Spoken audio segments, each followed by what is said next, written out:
Good morning, student.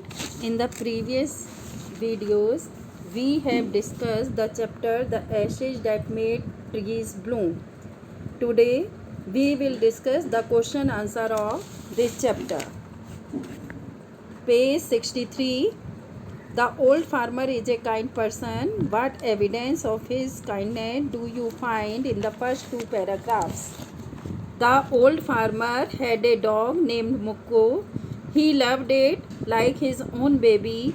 He fed the dog with small pieces of fish and boiled rice.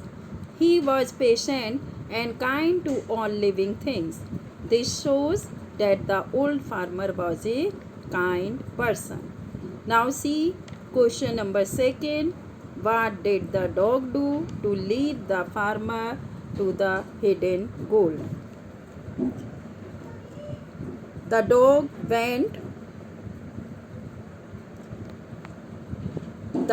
went running to the farmer.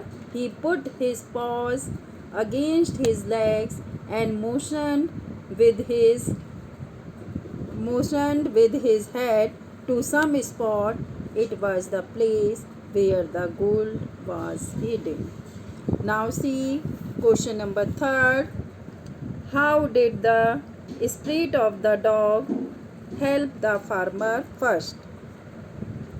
First, the spirit of the dog helped the farmer get a tub full of gold. Now students, there is second part also in this. Second part is how did it help him next? Him, it means the dog, him means the farmer. Next, the spirit dog came in the farmer's dream and told him to collect ashes that would make any withered tree bloom when the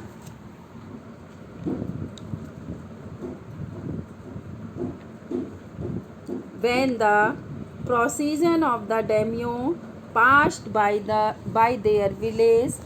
Farmer made a dry, cheery tree burst into blossom by scattering pinches of ash on the tree. Now see next question. Question number 4. Why did the daimyo reward the farmer but punish his neighbor for the same act? Now,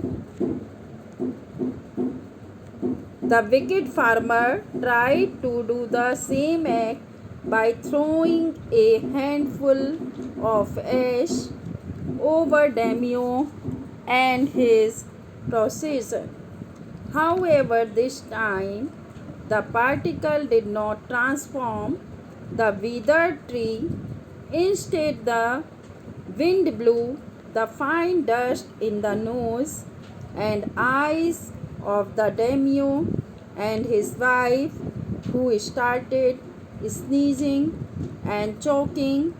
It spoiled all the pomp and dignity of the procession.